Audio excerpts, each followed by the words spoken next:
100 kilometre जमीन और 56 साल का इंतजार और फिर कातिलाना वार। हमास के आतंकियों की इजराइल से अदावत की नींव आखिर कब पड़ी?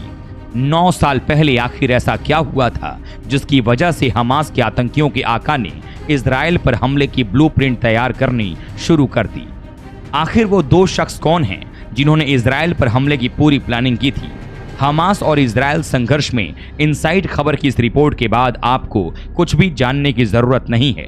आपसे गुजारिश कि वीडियो को अंत तक देखें और अगर अब तक आपने चैनल को सब्सक्राइब नहीं किया है तो फौरन कर लें।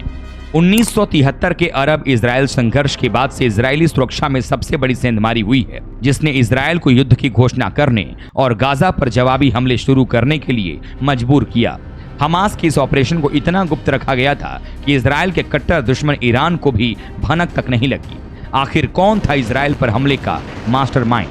तो आइए अब पूरी रिपोर्ट तफसील से बताते हैं। वेस्ट बैंक इजराइल फिलिस्तीन सीमा पर करीब 100 किलोमीटर लंबा और 50 किलोमीटर चौड़ा क्षेत्र जो इजरायली फिलिस्तीन संघर्ष के केंद्र में है। इस जमीन पर 1967 में इजराइल ने कब्जा कर लिया था। दरअसल इजराइल और फिलिस्तीन के आतंकवादी गुट हमास के बीच अदावत उसी जमीन को लेकर है, लेकिन साल 2007 में उस जमीन के एक बड़े हिस्से गाजा पट्टी पर हमास का कब्जा है और ये आतंकवादी संगठन इसे इस्लामिक स्टेट बनाना चाहता है। ये वही हमास है जिसे इजराइल, संयुक्त राज्य अमेरिका, यूरोपीय संघ और ब्रिटेन के साथ साथ अन्य देशों ने एक आतंकवादी समूह के रूप में घोषित किया है। अब आइए सिलसिलेवार ढंग से आपको बताते हैं संघर्ष की कहानी। हमास का इजराइल पर हमला 1973 के अरब इजराइल संघर्ष के बाद से इजरायली सुरक्षा में सबसे बड़ी सेंधमारी है, जिसने इजराइल को युद्ध की घोषणा करने और गाजा पर जवाबी हमले शुरू करने के लिए मजबूर किया।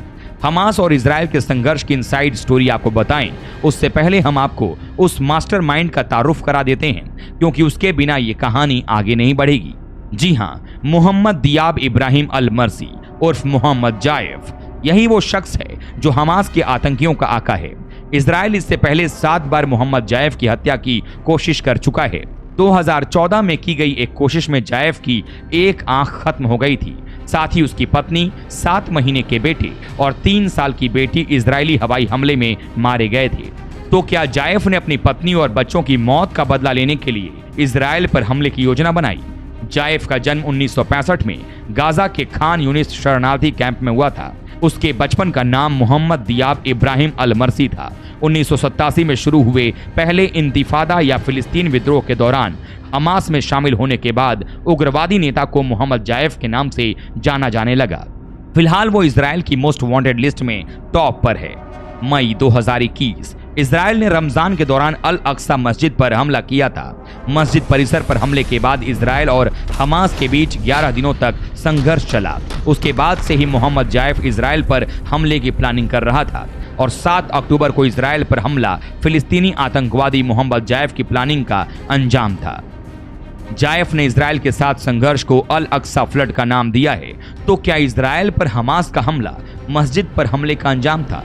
शनिवार को हमास द्वारा गाजा पट्टी से हजारों रॉकेट दागे जाने के दौरान प्रसारित एक ऑडियो टेप में अल अक्सा फ्लड फ्रेज के इजराइल के मोस्ट वांटेड शख्स द्वारा इस्तेमाल करना यह संकेत देता है कि यह हमला यरूशलेम की अल अक्सा मस्जिद पर इजरायली कार्रवाई का बदला था। इनसाइड खबर के पास इस बात की पुख्ता जानकारी है कि हमले की तैयारी का फैसला गाजा में हमास के नेता यहिया सिनवार के साथ हमास के अल कसम ब्रिगेड की कमान संभालने वाले जायफ ने संयुक्त रूप से लिया था, लेकिन यह भी साफ है कि इसका मास्टरमाइंड जायफ ही था। ऑपरेशन के बारे में केवल चंद हमास नेताओं को ही पता था। इस हमले को लेकर गोपनीयता ऐसी थी कि इजराइल के कट्टर दुश्मन और हमास के लिए फाइनेंस, प्रशिक्षण और हथियार के एक महत्वपूर्ण स्रोत ईरान को केवल ऊपरी जानकारी थी। ईरान बस ये जानता था कि हमास एक बड़े ऑपरेशन की योजना बना रहा है, लेकिन इसकी टाइमिंग और डिटेल्स के बारे में ईरान बेखबर था। मोहम्मद जायफ फिलहाल इजराइल के लिए नासूर बन चुका है। अब उसे गाजा पट्टी का लादेन कहा जाने लगा है। ये वही जायफ है जिसे 1989 में इजराइल ने गिरफ्तार भी किया था और उसने करीब 16 महीने हिरासत में बिताए भी थे। लेकिन अब वो सिर्फ इजराइल का ही नहीं बल्कि पश्चिमी देशों का भी मोस्ट वांटेड आतंकी बन चुका है। जायफ का ठिकाना किसी को नहीं मालूम। माना जाता है कि वो गाजा में एनक्लेव के नीचे सुरंगों में हो सकता है। हमास की सशस्त्र शाखा चलाते हुए उसके जीवित रहने से उसे फिलिस्तीनी लोक नायक का दर्जा मिला है। खुद को महफूज रखने के लिए वो स्मार्टफोन जैसी आधुनिक डिजिटल तकनीक का उपयोग नहीं करता है। आपको हमारी ये रिपोर्ट कैसी लगी, अपनी राय कमेंट बॉक्स में जरूर दें। और अगर अब तक आपने चैनल सब्सक्राइब नहीं किया है तो अभी सब्सक्राइब कर लें।